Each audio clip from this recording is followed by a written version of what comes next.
pessoal.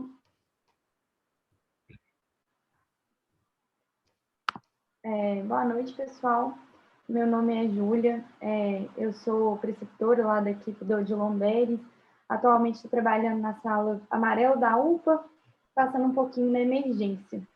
E hoje eu tive o desafio de falar de dispneia na emergência. E assim, eu já compartilho uma aflição desde o início que eu comecei a programar a aula, que é um tema muito abrangente, a gente não vai conseguir falar tudo hoje, né? Vai ter várias lacunas, mas é para trazer alguns pontos básicos e, se possível, gerar algumas discussões. Passou a tela, pessoal? Só confirma para mim. Passou, tá tudo ok. Tá bom. Essa é a programação da nossa aula. Eu trouxe aqui algumas fontes que eu usei para embasar e queria destacar aqui esses 2 podcasts. Eles também têm sites, eles são também um blog, que é o The Clinical Problem Solver e o AM Critic. Eu acho que ele tem dados muito interessantes que a gente pode explorar como uma fonte alternativa, né, da gente sair um pouco do up-to-date, que a gente usa muito, às vezes mais cansativo, e esses podcasts e também blogs trazem coisas, informações fáceis para a gente acessar. Então, começando com o conceito de dispneia, é um conceito da Sociedade Torácica Americana. Ele foi revisto no último protocolo deles, publicado em 2017. E é um conceito teórico, mas que eu acho importante a gente trazer. A dispneia, então, é uma experiência subjetiva de desconforto respiratório que manifesta de diferente intensidade com diversas sensações. Ela é o resultado da interação entre fatores fisiológicos, psicológicos, social e ambiental, podendo resultar em respostas fisiológicas e comportamentais diferentes em cada paciente. Então, destacando aqui que a dispneia, então, ela é uma percepção do próprio paciente, que é de difícil mensuração, às vezes o paciente não vai expressar de uma forma tão clara, uma vez que é uma coisa muito pessoal. E ela não é só uma manifestação do organismo fisiológico, né? Ele vai ter outros fatores que vão influenciar bastante, que a gente começa a ver muito na UPA, principalmente às vezes trabalhando mais com ficha não a ficha vermelha, né? A gente vê muito mais na ficha verde ou ficha amarela, daqueles pacientes com uma percepção de dispneia que a gente não consegue ver alteração em dado clínico.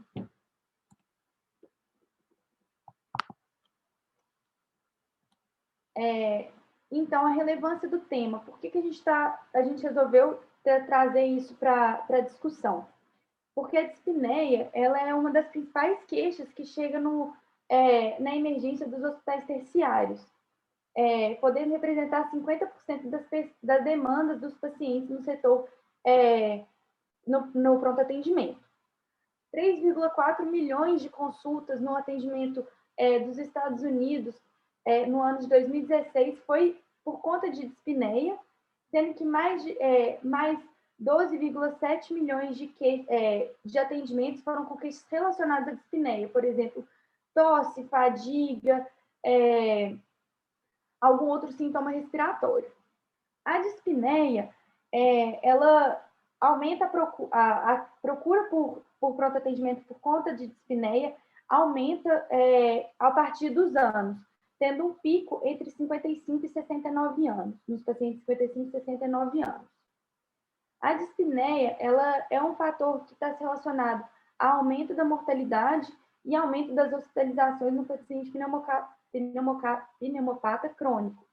E nos pacientes que têm doença arterial coronariana, ela se relaciona mais à mortalidade do que à própria angina.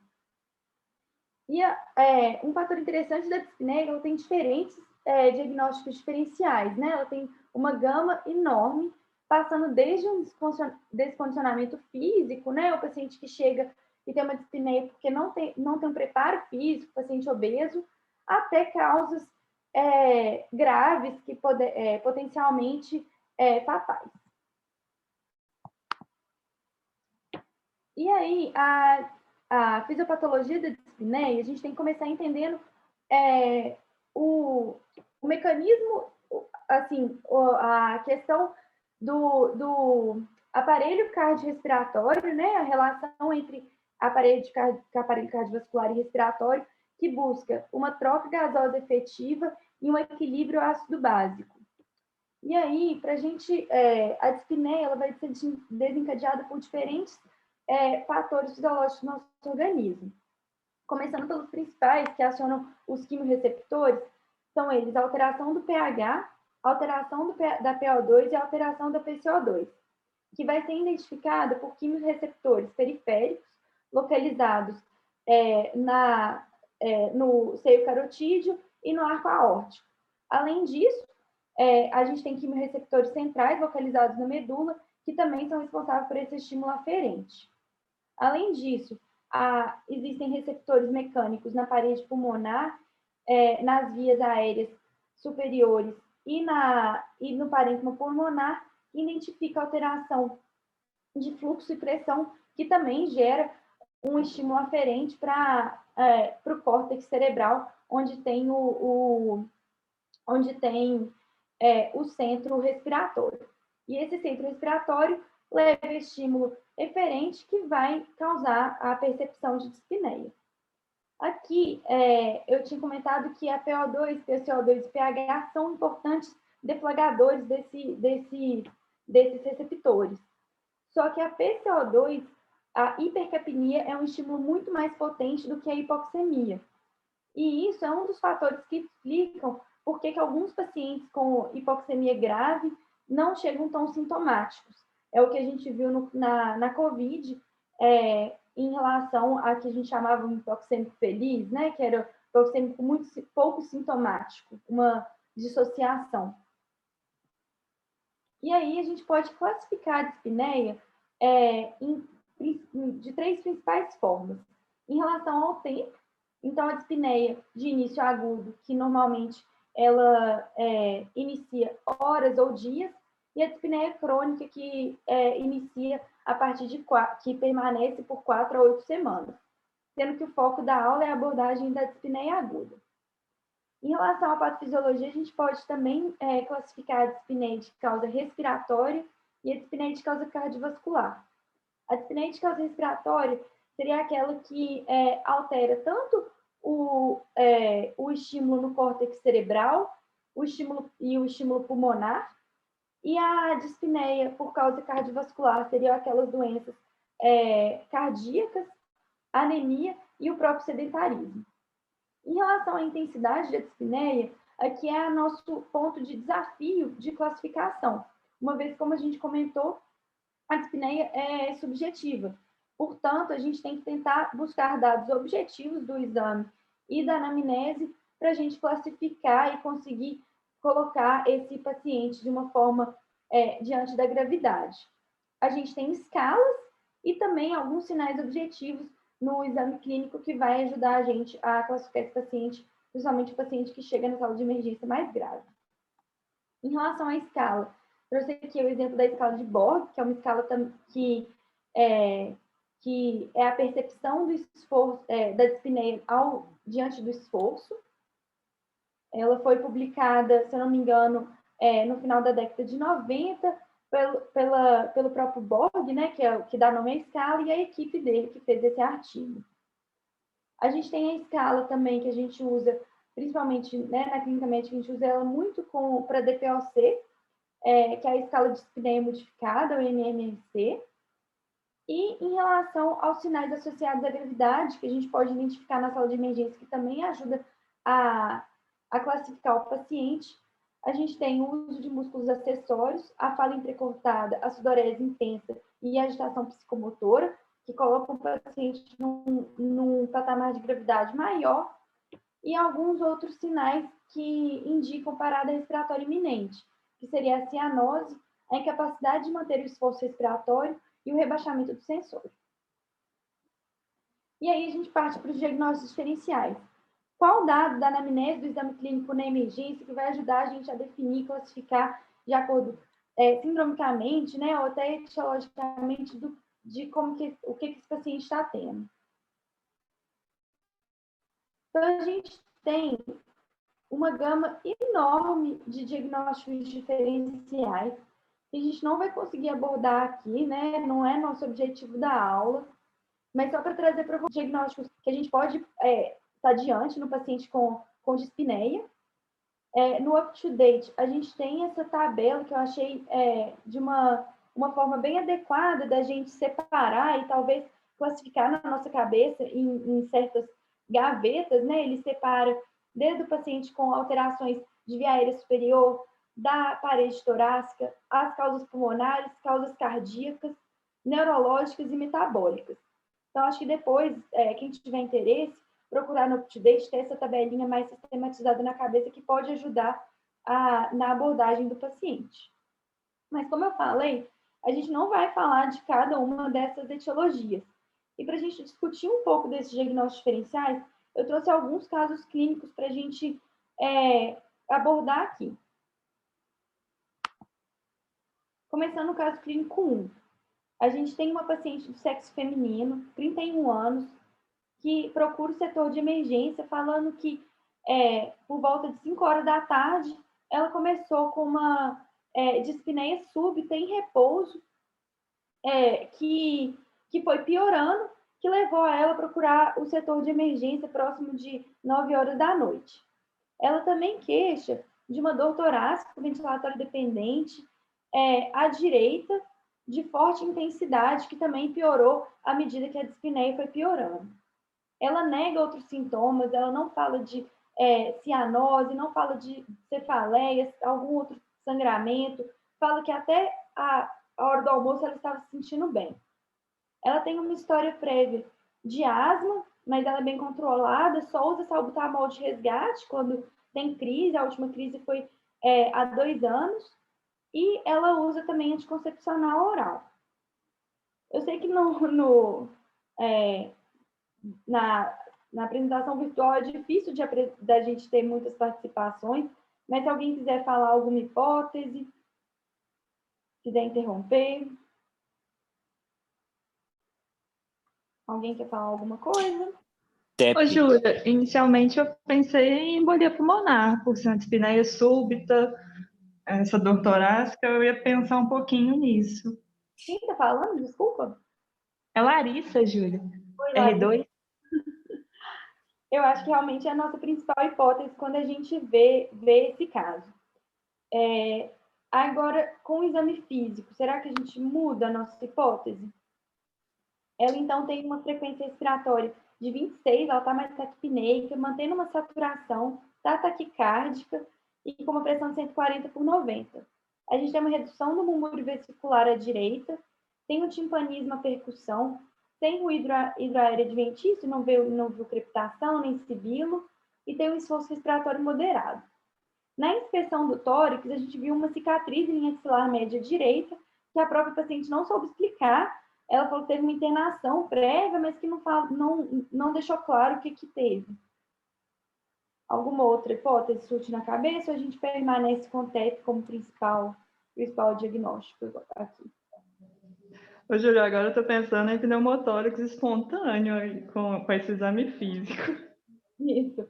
Eu trouxe mesmo para a gente ver esses 2 diagnósticos e, assim, porque é uma situação recorrente, né, na UPA do paciente não trazer dados tão assim, ela não traz a história pregressa do jeito que a gente queria, né? Muitas vezes não tem um sumário de alta que facilita. Então, é importante a gente ver todos os dados, tanto da anamnese quanto do exame clínico, para a gente definir a abordagem desse paciente.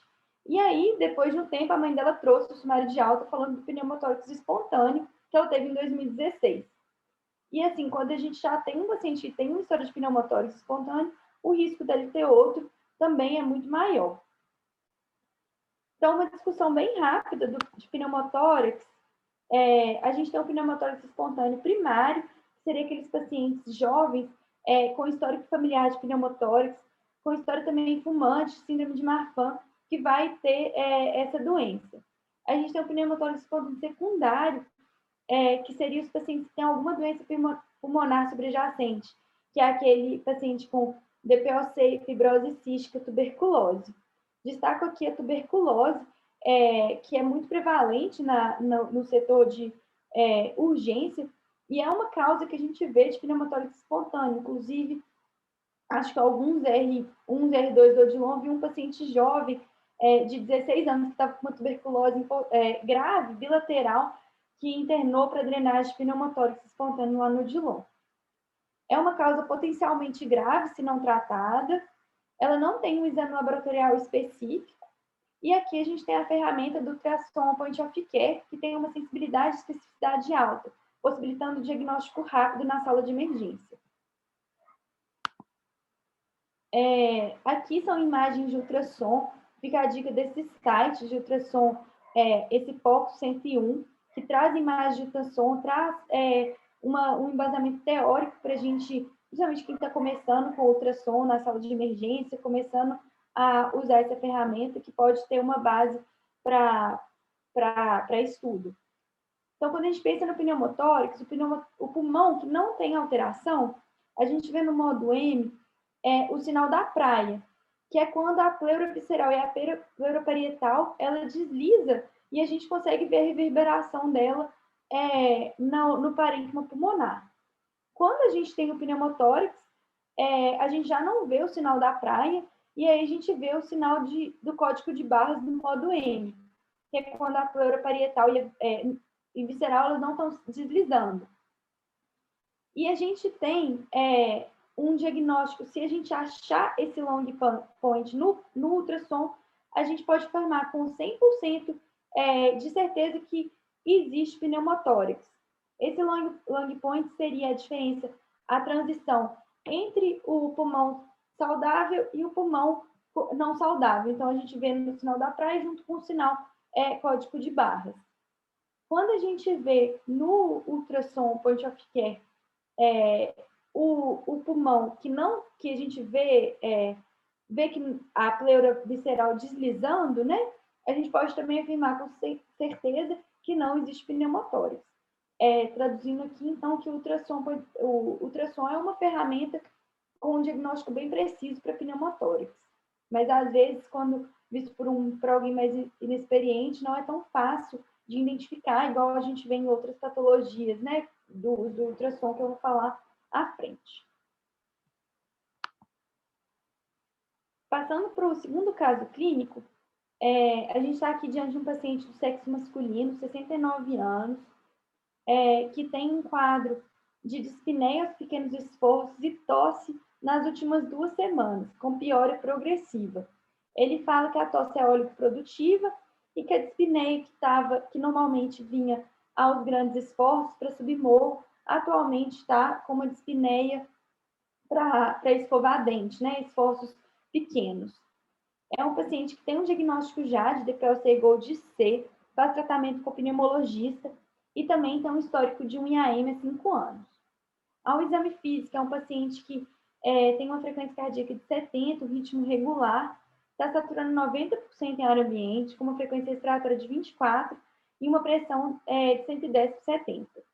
A gente identifica também uma PVJ aumentada e a ausculta pulmonar, crepitações bilaterais, principalmente nas bases, sem nenhum outro ruído adventício.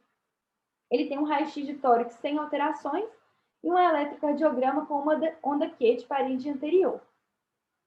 E as hipóteses aqui que eu trouxe para a gente discutir, as principais que a gente vê na nossa mente é o DPLC exacerbado, né? E o MIC descompensada. Alguém acha se está mais provável uma ou outra? Alguém quer falar? A PBJ aumentada, o caráter insidioso, faz pensar no MIC descompensado, assim. Não sei se o DPLC ia causar essa PBJ aumentada. Aí a gente traz aqui alguns dados do que fala a favor da gente pensar em insuficiência cardíaca descompensada. E aqui eu trouxe dados daquele livro do JAMA, né, o Exame Clínico Racional do JAMA, que pode ser muito útil para a gente no diagnóstico desses pacientes. O paciente que tem uma história prévia, aqui a gente está trazendo dados da história, né, quando a gente está perguntando para ele o primeiro atendimento, quais dados da história que falam a favor de insuficiência cardíaca. A história prévia de insuficiência cardíaca é aquela com melhor likelihood, né? Com likelihood positivo 5,8. Mas também a história de infarto também tem um likelihood adequado de 3,1, que é o que o nosso paciente tinha. Mas o paciente com DPOC, a gente já fica um pouco na dúvida, porque tem um likelihood positivo de 0,81 e o negativo de 1,1. Dados no exame, na história, né, do paciente, história o HMA, que ajudam muito a gente, é a dispneia paroxística noturna, a ortopneia, a dispneia ao esforço, sendo que essas duas primeiras teriam que ter um likelihood positivo melhor, de 2,6 e 2,2. E a dispneia ao esforço, um likelihood positivo um pouco pior, de 1,3.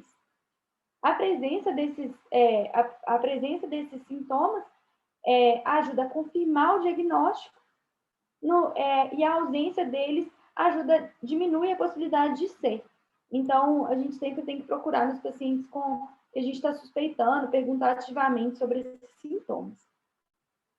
Em relação ao exame clínico, aquele dado no exame físico que mais nos ajuda a falar que é uma insuficiência cardíaca é a presença de B3, que muitas vezes na correria a gente não procura, mas ele tem um likelihood positivo de 11, fazendo com que a gente pense muito em ser se ele estiver presente.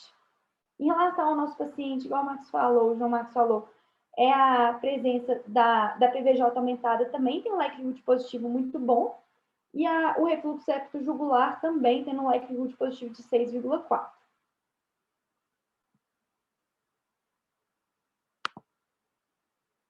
Passando para o terceiro caso clínico, a gente tem uma paciente de 61 anos, do sexo feminino, que ela chega na UPA porque ela fala que há 2 dias ela teve uma piora súbita da dispneia, que ela estava sentada e começou a ter uma dispneia em repouso associada à tosse com hemoptise. Mas ela fala que ela já vem com um quadro mais arrastado há 6 meses. Ela tem uma perda de peso nesse período de mais ou menos 10 quilos, um sangramento uterino normal há 1 ano, e ela fala que ela já tem uma dispneia aos grandes esforços. De história prévia, tirando essa história de 1 ano, que vem de evolução de 1 ano, ela só tem hipertensão e usa amlodipino 5 mg mid. No exame físico, é uma paciente que está febril, uma frequência cardíaca de 115, frequência respiratória de 24, uma pressão de 115 por 70 e uma saturação de 87% em ar ambiente. Na ausculta pulmonar, é uma paciente que tem um murmúrio vesicular reduzido em terço bilateral, terço médio bilateral, sem ruídos adventícios. Membro inferior não tem empastamento de panturrilha e nem edema. Alguém quer comentar esse caso? Qual que é o próximo passo? Qual exame vocês pediriam?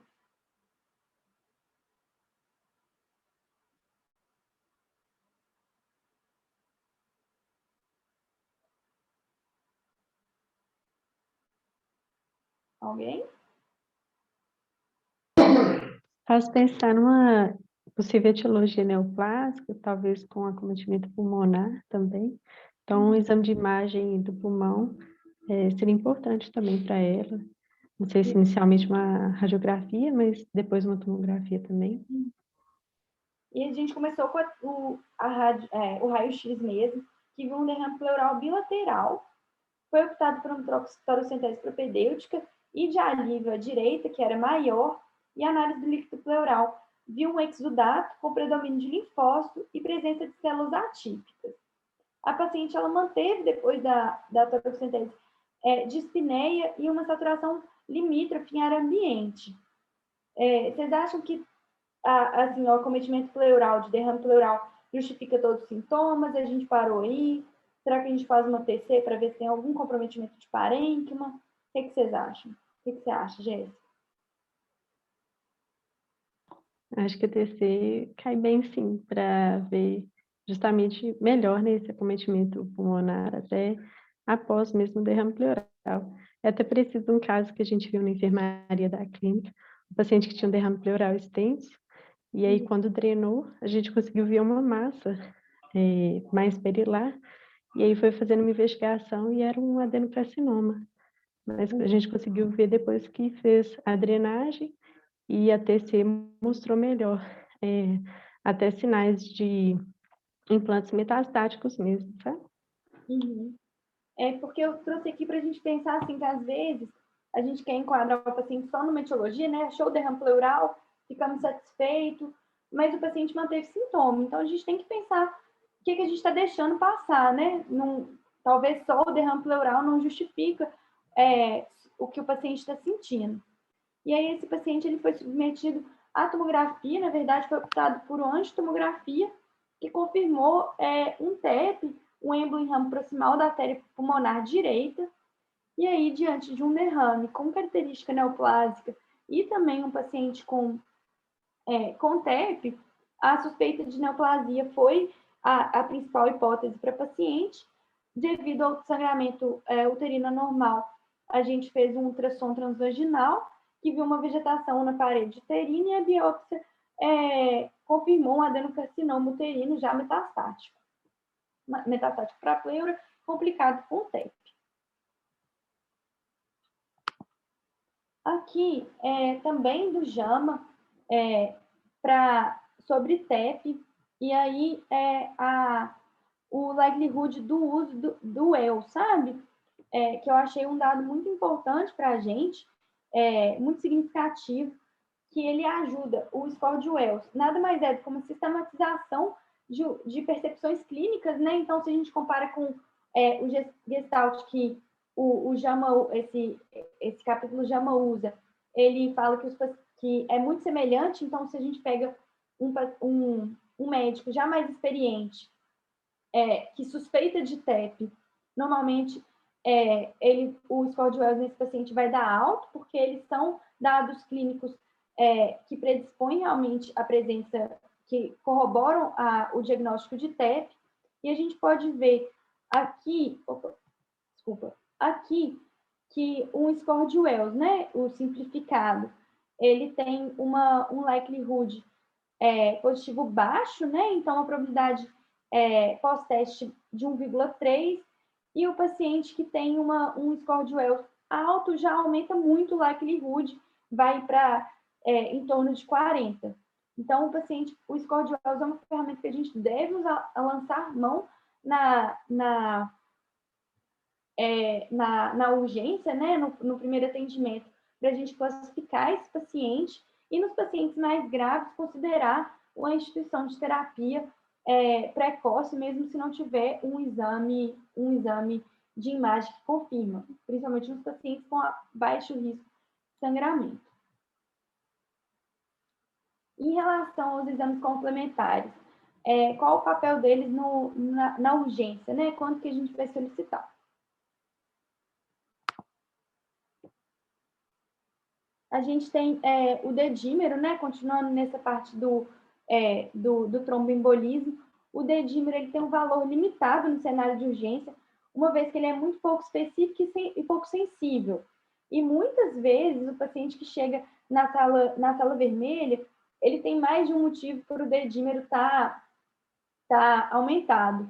Então, solicitar apenas no paciente que a gente, pensando em TEP, né, nessa etiologia, apenas no paciente que a gente acha que a probabilidade de TEP é baixa. As enzimas cardíacas também auxiliam a gente no diagnóstico de síndrome coronariana aguda, que pode ser uma causa de dispneia no cenário de urgência. Muitas vezes, elas são necessárias mais de uma dosagem, né? Pensando, dependendo do tempo que o paciente chega na emergência, e tem uma especificidade limitada, uma vez que outras doenças podem causar elevação da troponina, como a própria DRC, que a gente fala muito, o TEP, né? Então, ela não é uma enzima. A troponina elevada não é suficiente para a gente fazer o diagnóstico de síndrome coronariana aguda. A gente tem que usar outros dados da história e exames complementares que podem ajudar a gente a fazer o diagnóstico. Eu trouxe o BNP porque ele está cada vez mais disponível, apesar do Nodilon a gente não ter, mas eu acho importante a gente ter isso na cabeça, que o BNP ele é uma ferramenta para identificar a dispneia associada à cardiopatia, e ele com valor, a gente considera que o valor abaixo de 100 tem um valor preditivo negativo para dispneia cardíaca de 90%, e um valor acima de 500, um valor preditivo positivo de 90% também. Então, os extremos do valor do BNP ajudam muito a gente a diferenciar o paciente com uma dispneia por conta cardíaca e uma dispneia por conta de uma pneumopatia, podendo ser útil naquele paciente do caso clínico 2, que a gente ficou na dúvida se ele tinha um DPOC exacerbado ou um MIC. Seria o cenário que a gente pediria esse exame. E a gasometria arterial. A gasometria arterial ela tem algumas indicações. Identificar e monitorar os tubos ácido básicos, mensurar a PaO2 e PaCO2. Ela também ajuda a gente a avaliar as respostas às medidas terapêuticas instituídas, depois de a gente identificar uma hipoxemia, uma hipercapnia. E também quando a gasometria venosa não está disponível, né? Seja porque o paciente já está com algum acesso venoso nos 2 membros, ou porque ele está muito desidratado, a gente não está conseguindo pegar a gasometria venosa e a gente lança a mão da gasometria arterial por conta da gravidade do paciente.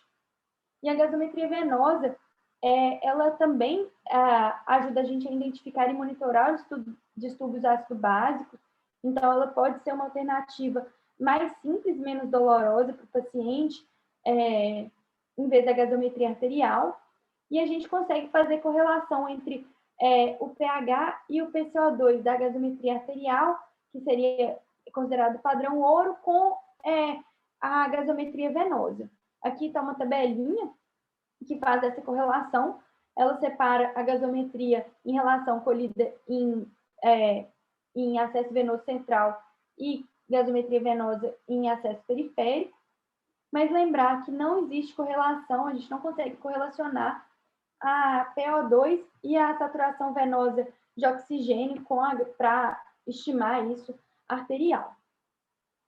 Mas será que no paciente hipoxêmico, no paciente que a gente quer avaliar a oxigenação, a gasometria arterial, ela é sempre necessária?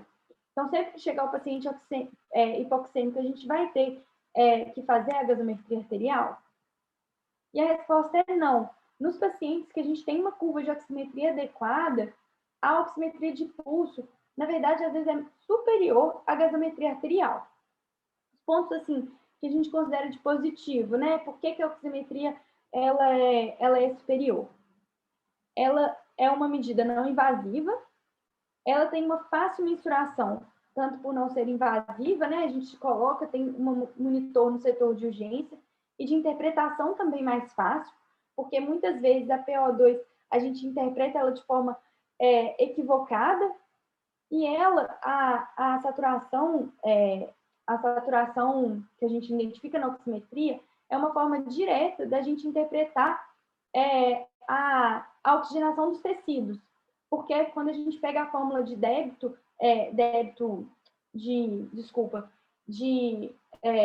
mesmo cardíaco, a gente usa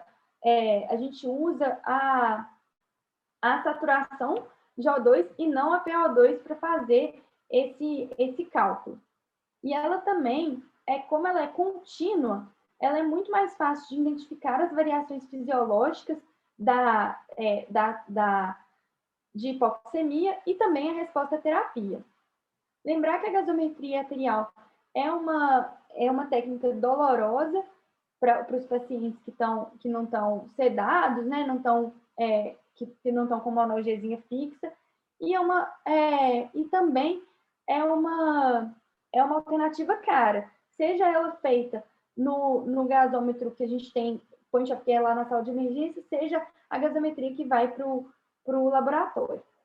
Normalmente, a gasometria arterial vai necessitar de mais de uma dosagem, uma vez que a gente vai querer, identificando alguma alteração na gasometria arterial, a gente vai fazer uma terapia, e aí a gente vai querer ver como que o paciente responde, e às vezes a gente vai ter dificuldade de interpretação exatamente porque a gente não consegue ver de forma contínua as variações de PO2. Igual eu falei, pode ter uma interpretação equivocada da pressão arterial de O2, e na gasometria point of care, que é a que a gente tem tanto no poli quanto na na sala de urgência, a mensuração da saturação que vem lá na gasometria, ela é feita de forma indireta. Ela depende do pH sanguíneo. E aí, por conta do paciente ter alguma acidose, por outro motivo, uma acidose metabólica, isso vai atrapalhar a gente a interpretar a saturação de O2 nesses pacientes. A radiografia de tórax, então, ele é um exame de imagem muito utilizado para a gente no paciente com dispneia, e ela tem seu valor tanto no paciente que chega mais grave, quanto no paciente que está criado nos consultórios, para a gente também, no paciente que a gente está em acompanhamento. Para insuficiência cardíaca, o infiltrado intersticial, ela tem um likelihood positivo de 11, faltou um aqui, ó, acabei apagando.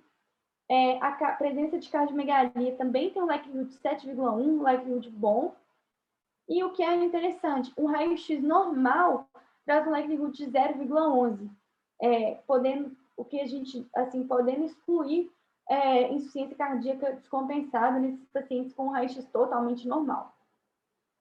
Outros achados que no raio-x, né, que não é a cardiomegalia infiltrado intersticial, que falam a favor de ser o derrame pleural e as linhas B de Kerley. Em relação à pneumonia, a radiografia de tórax é descrita como padrão ouro para a gente ver pneumonia, porém, ela pode ter resultados falsos negativos, é muito comum, principalmente quando o paciente chega mais precoce no setor de emergência, no hospital, então não deu tempo de formar a imagem, seja porque ele tem algum outro fator clínico que dificulta a interpretação do raio-x.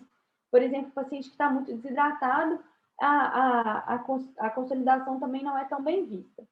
Em relação ao DPOC, a gente também tem uma radiografia de tórax que pode nos ajudar, paciente com um diâmetro anteroposterior aumentado, paciente mais interinsuflado, a cúpula diafragmática também retificada, e esse espaço aqui retroesternal também aumentado pode indicar um paciente com um diagnóstico de DPOC mais grave.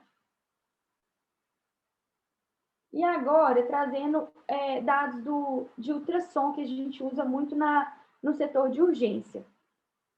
Essa é uma meta-análise publicada pelo Colégio Americano American College of Physicians, desculpa, não soube traduzir agora. Foi publicada essa meta-análise em julho de 2021, falando do uso do ultrassom no cenário de urgência para interpretação da dispneia aguda. Eles olharam tanto os pacientes no setor de emergência, quanto nos pacientes internados que desenvolviam subitamente dispneia. Ela foi uma revisão sistemática, então, que com o objetivo de avaliar a acurácia, potenciais danos e a eficácia do ultrassom point of care nos pacientes com dispneia aguda. O ultrassom ele foi realizado por estudantes, residentes, internistas e intensivistas. Então, ele também traz dados sobre a variação interna do uso do ultrassom point of care, né? Que é uma ferramenta que a gente sabe que depende da experiência do observador, mas tem uma curva de aprendizado muito rápida para alguns pontos no ultrassom. E os desfechos estudados foi em relação ao tempo para o diagnóstico da dispneia, o tempo para a decisão de intervenção e a acurácia dessa ferramenta. Quando eles fizeram primeiro um estudo comparando o teste padrão, então o paciente que vai seguir a linha comum, né, do paciente que chega com uma dispneia e com uma dor torácica, o paciente que chega com uma dispneia e sinal de TEP, associada ao ultrassom. Então, o ultrassom foi uma ferramenta auxiliar nesse primeiro estudo. E a gente consegue ver que para as principais hipóteses diagnósticas do paciente com dispneia, a gente viu uma melhora da especificidade no paciente que associou o ultrassom, apesar do que as evidências teve um nível qualidade de evidência não tão bons. E aqui a gente vê, comparando essa linha aqui da tabela, essa coluna da tabela, com essa em vermelho, mostrando que a especificidade, né, a especificidade para o diagnóstico aumentou quando a gente associou o ultrassom tanto para insuficiência cardíaca, quanto para derrame pleural, quanto para pneumonia, quanto para a TEP. Então, nessa primeira análise, a gente viu que a proporção de diagnósticos corretos subiu de 59% para 91%, com uma diferença absoluta de risco de quase 32%, um intervalo de confiança não, assim, aumentado, mas que na pior das hipóteses foi de 22%, chegando até 53,8%, com moderado nível de evidência. Isso quando a gente pensa em todos os diagnósticos diferenciais, por isso que foi um nível de evidência melhor do que o que eu tinha mostrado na tabela. A gente tem um baixo nível de evidência quando a gente pensa na sensibilidade e especificidade, com a sensibilidade dessa ferramenta combinada variando de 79% a 100% e uma especificidade de 63% a 100%. A gente não teve uma evidência suficiente para falar em relação à mortalidade, o tempo para diagnóstico, o tempo para tratamento quando foi associado ao ultrassom point of care. Quando eles fizeram uma análise que substituiu a ferramenta padrão com ultrassom point of care. Então, eles deixaram, por exemplo, de fazer um raio-x na pneumonia, deixaram de fazer um raio-x na IC e usaram o ultrassom point of care. Nesse caso, a única etiologia que teve benefício foi em relação à insuficiência cardíaca, que o ultrassom point of care teve uma sensibilidade e especificidade superior do que a terapia instituída sozinha, né? A ferramenta padrão. As outras etiologias, isso já não foi, a gente já não pôde ver. De uma forma geral também, quando a gente pensa na dispneia sem setorizar por etiologias, a gente também não conseguiu ver uma melhor acurácia do ultrassom point of care, não conseguiu afirmar. E um dado interessante para a insuficiência cardíaca é que o ultrassom point of care aumenta muito a especificidade e sensibilidade quando a gente associa não só o ultrassom pulmonar, mas o ultrassom cardíaco e ultrassom com a veia cava inferior. Então, sempre que possível, analisar esses 3 sítios para aumentar a sensibilidade e especificidade, que varia, a sensibilidade chega até 88% e a especificidade a 100%. Então, comparando a ferramenta padrão com o ultrassom point of care, existe uma recomendação favorável ao uso junto com a ferramenta padrão do ultrassom point of care. Nunca o ultrassom point of care sozinho, que não foi suficiente. A gente sabe que ele tem pouco dano, um custo baixo, e essas evidências já mostraram que ela vai ajudar a gente a auxiliar no diagnóstico do paciente com dispneia no setor de urgência. E agora, para terminar, quando oferecer oxigênio suplementar para o paciente que chega com dispneia na urgência? Aqui é uma recomendação do BMJ, que dados interessantes aqui que eu quero destacar. Quando o paciente, apesar de dispneia, tem uma saturação maior que 96%, a gente não deve oferecer O2 para esse paciente. E a gente deve tolerar uma saturação até 93%, né? Não oferecer O2 suplementar nos pacientes com 93% ou mais. Isso porque a gente consegue ver aqui nessa segunda tabela que o oxigênio, a gente aumentar o alvo de oxigênio terapia, né? Tentar alcançar alvos acima de 96%, está relacionado, inclusive, com o aumento de mortalidade. Então, a gente não... E além do custo que é para o hospital, né? A gente oferecer oxigênio quando não precisa. Sem melhorar a percepção de dispneia e sem melhorar nenhum desfecho, tendendo a piora. A gente também tem uma recomendação do Choose Wisely, no Canadá, de não oferecer tratamento com oxigênio para os pacientes que têm dispneia sem hipoxemia. Isso em relação aos pacientes já com uma doença terminal. Essa parte do Choose Wisely é do cuidado paliativo, às vezes a gente tem uma sensação que o paciente com dispneia, apenas oferecer oxigênio pode melhorar, mas se os pacientes não tiverem com hipoxemia, isso não tem evidência de melhora do paciente, não tem evidência de melhora da percepção do paciente, muito menos em relação a desfecho de mortalidade, mortalidade e hospitalização.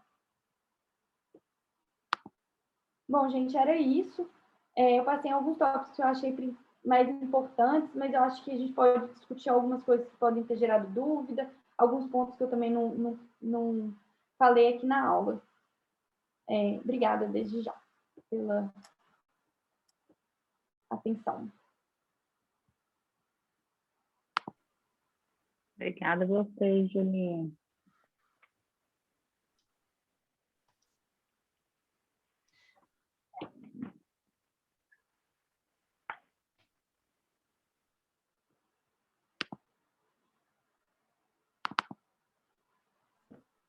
Ju, foi muito bom, viu? Obrigado. Bem desafiante mesmo, né? Tópico bem difícil. Acho que foi uma pegada bem boa. Uma ótima revisão. Obrigada, Léo.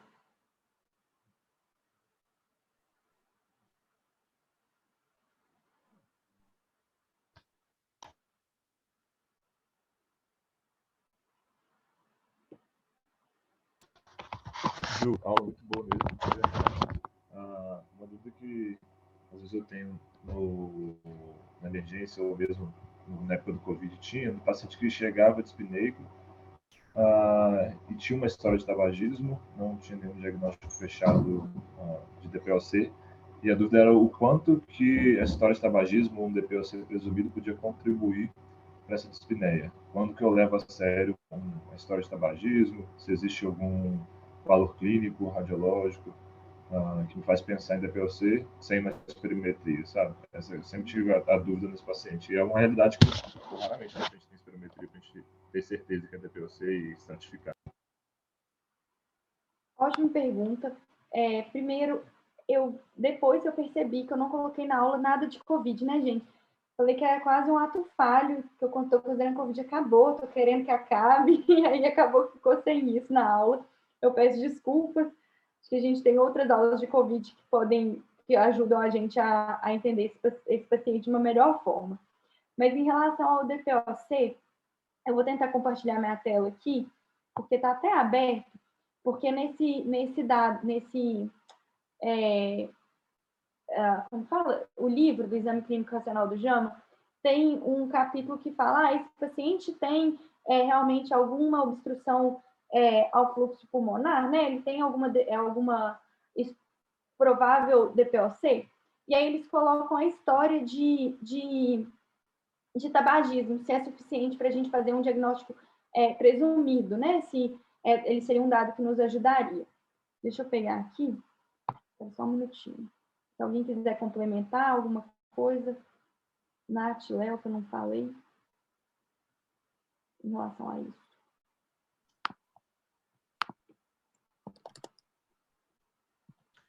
Só em relação ao DPOC, é lembrar que o paciente com DPOC que a gente cuida e precisa do hospital, né, ele não está no espectro de doença inicial. Então, ele não é o mesmo desafio diagnóstico do paciente com dispneia ambulatorial, que começa a ter uma dispneia ali. Então, é o paciente, né, o paciente que tem um DPOC, chega a ter um DPOC exacerbado, que procura o hospital, ele já entra num outro estrato de gravidade. Esse paciente, ele já é menos, um diagnóstico vai ser bem clínico mesmo, né? Acho que esse padrão de doença obstrutiva que a gente vai ver mesmo. Definir se é reversível ou não a broncodilatador, aí sim que entra a espirometria, né? Mas colocar ali como uma doença obstrutiva, que talvez seja a coisa mais importante para fazer, a gente conseguiria. Nesse mesmo referência que a Ju vai pegar, o likelihood positivo para crepitação é muito alto, sabe? Entre 12 e 18, que eles colocam, até curioso. Quer dizer, crepitação aumenta mais, mas é bem aquela crepitação protomeso, né? Não teleinspiratória. E aí ela tem um likelihood muito alto, né? Então, muita gente escuta crepitação e fala, não, esse é IC. E a gente vai ver que não, né? Então, criptação é um troço que às vezes não é tão bom. Acho que até esse dado, até desse mesmo fonte que a Ju está buscando, é curioso. Sempre me marcou aqui esse valor na ausculta. Mas eu acho que só para pensar, João, que não é o DPOC que você vai ler no Gold em geral e tudo mais, que você está com um ambulatório, que às vezes você vai ter aquela dificuldade de diferenciar o paciente que está mal condicionado, sedentário, com um paciente que tem com um paciente que chega com DPOC descompensado. Isso não é um desafio tão complicado para a gente. Assim. A gente vê falar muito assim, mas é DPOC presumido. Tudo bem, se estratificar a gravidade é importante para a gente, mas colocar na síndrome no diagnóstico dificilmente é um grande problema, especialmente na era do ultrassom e do BNP. Né? Quando você tem essa combinação BNP mais ultrassom, a dúvida prática, ela diminui demais. Entendi, Léo. A história, por exemplo, ele coloca duas coisas na história. A história ou não, de nunca ter fumado ou já ter fumado, e ele coloca mais de 70 anos, maços anos ou menos. Quando a gente pega o paciente que nunca fumou, o likelihood negativo vai para 0,16. Então, é um likelihood muito bom. E em relação à história à quantidade, né, de maços, os pacientes que fumaram mais de 70 maços ano, o likelihood é de 8, que também é muito bom. Então, a gente consegue a história, né? E eu acho que mais do que a história, a apresentação, igual eu já explicou, vai fazer com que a gente faça o diagnóstico de DPC presumido com uma certa segurança. Eu acho que não tem que gerar muito desconforto para a gente no cenário de urgência, não. Entendi, gente. Obrigado de verdade. Eu acho que essa confusão de definir da espirometria, porque a espirometria é muito rica, porque ela traz muitas informações, traz informações prognósticas, né? Ela traz informações de extrato, você vai entender melhor os subgrupos, mas ela dificilmente vai afetar de sobremaneira ali o diagnóstico que você fez ali, que vai ser clínico mesmo. Não é à toa que não é à toa que não tem espirometria, né? Se ela fosse tão essencial assim, a gente teria espirometria no hospital. Aliás, diga-se de passagem, né? Não conseguiu demonstrar que a espirometria em paciente internado faz diferença no cuidado. Então, só para reforçar que é bom que o paciente tenha uma durante a sua estada hospitalar, talvez aí na alta, para aquele que nunca fez, mas é muito mais importante que ele saia dentro da linha de cuidado, seria muito mais importante do que ele fazer um teste funcional durante a internação, que inclusive pode estar bem fora do padrão, né? Diferente de um peak flow, né? Podia ajudar um pouco também, ajudaria a fazer ali um... Eu estou lembrando agora que eu deixei o peak flow de lado, e era uma ferramenta que eu queria mostrar aqui, porque eu acho que a gente esquece um pouco, que a gente tem disponível, uma ferramenta que ajuda muito a gente, principalmente no paciente com asma, né? Que talvez não seja o que a gente mais vê na emergência, a gente vê mais pacientes que já tem uma doença pulmonar já fixa, né? Já tem alguma alteração. Mas lembrar que o peak flow, ele está lá no poli, né? Tem fisioterapeuta para explicar. É uma ferramenta que a gente deve usar mais, como para ajudar e até para conhecimento. Acho que é uma estratégia. Eu estava conversando com o Luiz sobre isso no último plantão que eu estava lá no poli, que eles estão usando também muito para doença neuromuscular. E assim, foi engraçado porque nesse ano, nesses últimos 5 meses, apareceu muito paciente com ela no Odilon, não sei porquê, mas a gente viu algumas vezes na emergência, sabe? Então, acho que pode ser uma ferramenta que a gente tem que trabalhar mais mesmo. Realmente, essa combinação ultrassom, peak flow e BNP, quando você tem essa tríade, que ela não é assim, a gente está numa fase sem BNP no hospital, mas é uma coisa que a gente dá para rediscutir, a gente realmente encaixa bem na síndrome. Eu só queria reforçar que, apesar da gente ter um foco muito na emergência, na sala vermelha do poli, né? Eu falo isso muito aqui, né? Clínica e medicina de emergência é muito mais do que isso, né? Sala vermelha, poli, tudo mais, todo pronto atendimento. E aí esses instrumentos, principalmente, vão brilhar fora, né? Porque esse paciente não vai ser um dilema diagnóstico tão grande, de forma realmente importante, na sala de emergência, com uma boa avaliação clínica sistematizada, na sala de emergência. Agora, pode ser que esse paciente ali no consultório da triagem, no acolhimento ali, esse paciente ele já complica mais. E acho que desses instrumentos todos que a gente falou, o PicFlow acho que é um dos que mais ajuda. Que ajuda menos um pouco na fase hiperaguda ali do poli, que ele não consegue fazer o teste direito, né? Não consegue soprar direito, tudo. Então, não vai ajudar tanto. É mais aquele paciente que você subestima a gravidade, né? Ele está mais grave do que parece. Então, é um paciente muito bom para observação, para o paciente ali no consultório que você está mais na dúvida. Mas não vai ser o maior dilema diagnóstico, não, apesar de ser um dos mais falados.